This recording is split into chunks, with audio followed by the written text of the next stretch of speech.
Everyone knows someone who changed completely.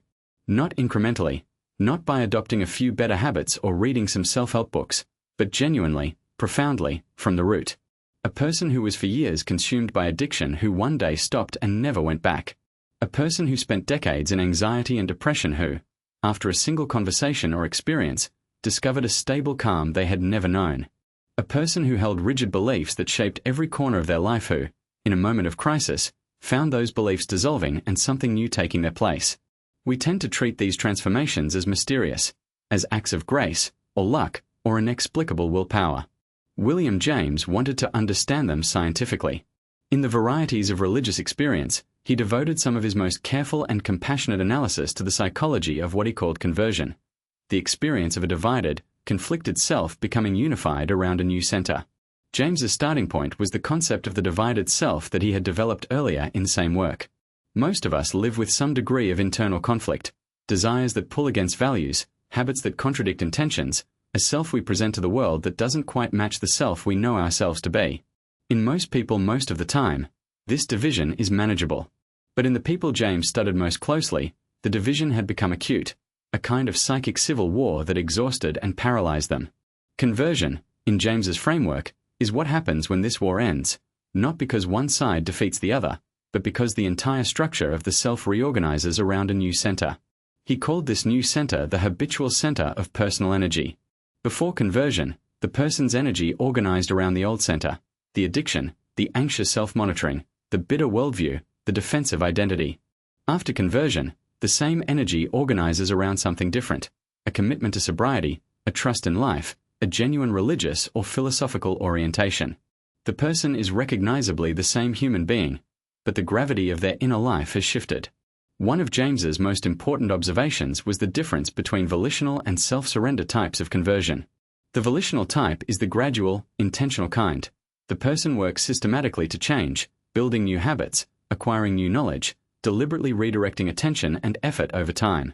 This kind of change is real and valuable, but it tends to be slow and involves constant effort to maintain.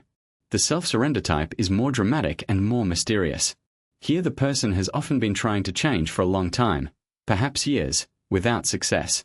The divided self has been at war with itself, and every deliberate effort to resolve the war has failed.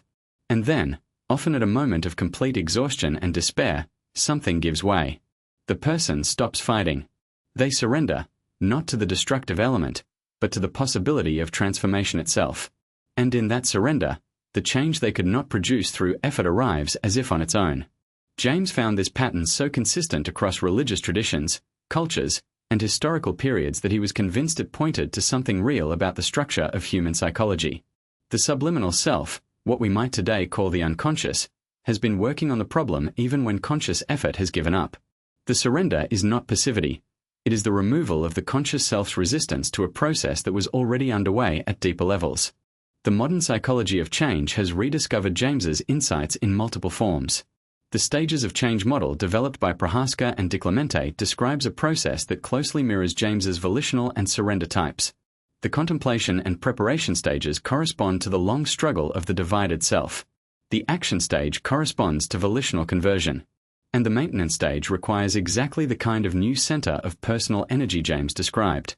12-step programs, which have helped millions of people escape addiction, are built on an explicitly surrender-based model that James would have immediately recognized. Therapeutic breakthroughs, those moments in therapy when something long stuck suddenly shifts, follow the same structure. The patient has often been circling the same material for months or years. Then one session something cracks open. An insight arrives not through argument but through felt recognition. The intellectual understanding was present before, but now something deeper has accepted it. The habitual center has moved. What does this mean for ordinary people seeking change in their own lives? James's insight suggests several things. First, that the long struggle before transformation is not wasted time. It is preparation, the building of pressure that will eventually produce breakthrough. Second, that surrender, the willingness to stop forcing and controlling and allow something new to emerge, is not weakness but an advanced form of psychological skill. Third, that the new center, once established, must be protected and reinforced through new habits, new social environments, and new stories about who you are. Transformation without consolidation fades.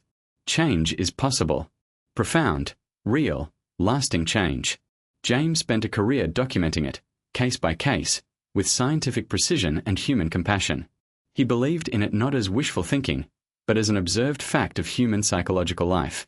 Subscribe to The Psychology of William James for more insights from the father of American psychology. New videos every week.